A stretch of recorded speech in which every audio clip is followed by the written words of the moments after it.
Må jeg gerne sove her i nat? Hvorfor skulle jeg lade dig sove her? Prinsesserne er regnbuens land. Vil du ikke smage en regnbue? Jo, det vil jeg da gerne. Ja. De er vildt gode. Selvfølgelig må du sove her. Men kun på én betingelse. Jeg skal have resten af regnbuerne. Ja. Tak. Vent her. Jeg skal lige gøre din prinsesseseng klar.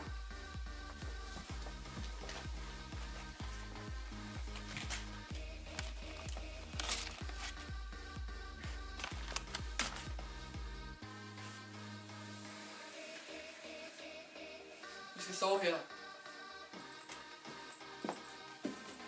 Nat. Godnat. Godmorgen. Nå, hvordan har du sovet? Jeg har sovet elendigt. Jeg har så ondt i ryggen. Så du er en rigtig prinsesse. Hvad for noget? Her. Tag en regnbue, så kan du forstå det meget bedre. Ah. Skittles. For dine drømme til at gå i opfyldelse.